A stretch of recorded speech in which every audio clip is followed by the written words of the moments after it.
Welcome back to Askewed Reviews, where today is day 19 of 25 of our 25 days of Christmas movie reviews, and today's movie is Elf.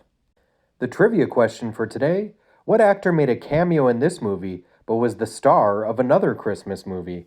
Find out at the end of this episode. In the movie, Will Ferrell plays Buddy the Elf. He is a human raised by elves in the North Pole who finds out that his dad is still out there in the real world, and he decides to take a journey and find him. What's interesting is that the script for this movie was written 10 years before the movie came out because it originally had Chris Farley in mind. It did get pushed back, and then after Chris Farley passed away, they handed it off to Will Ferrell. Another interesting thing is that Jim Carrey was also up for the role.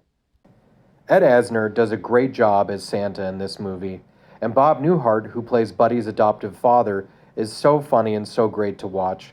What's interesting is the role was originally going to be offered to Chevy Chase due to his penchant for being in family comedies. However, Will Ferrell did not like working with Chevy Chase when he guest starred on Saturday Night Live, so that got canceled right away. James Caan does such a great job in this movie. He plays Buddy's real father in New York. Mary Steenburgen plays his stepmother in this movie. What's interesting, though, is she also played his real mother in the movie Step Brothers. Zooey Deschanel does a great job in this movie as well as Jovi. She's fun, entertaining to watch, and has a great singing voice. Faison Love does a great job as the department store manager. The role was originally offered to Wanda Sykes, who was going to be in the film but had to back out. Faison Love decided it'd be really funny, though, to take her name tag and use that as his character.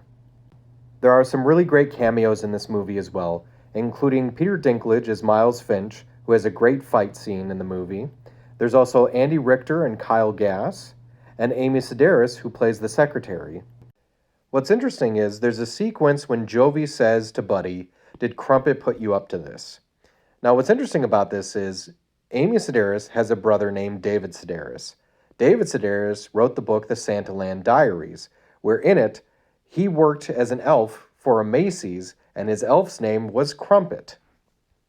Jon Favreau, the director, also appeared as the Doctor in the movie, and most of the extras that appear in the New York scenes are actually just random people that Will Ferrell, Jon Favreau, and a cameraman just ran up to and asked to be in the movie.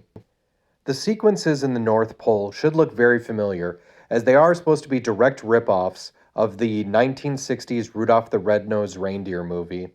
You can tell this especially with the color and style of the elves' clothes. The Central Park Rangers in the movie are supposed to be a reference to the ring wraiths from Lord of the Rings. There are also a lot of references to other Christmas movies, like the giant tree that won't fit in the house, just like National Lampoon's Christmas Vacation, or Buddy showing up at the bridge like George does in It's a Wonderful Life. Elf is such an entertaining movie. It's something great to watch every year with the family and such a classic Christmas movie. I'm definitely giving Elf a 5 out of 5. Now, as for the trivia question from the beginning of the episode, what actor made a cameo in this movie but was the star of another Christmas movie? Well, it was Peter Billingsley, who played Ralphie in A Christmas Story and played Ming Ming in this movie. Thank you for watching this episode of Askewed Reviews. Please always like, comment, share, and subscribe. And see you on the next episode.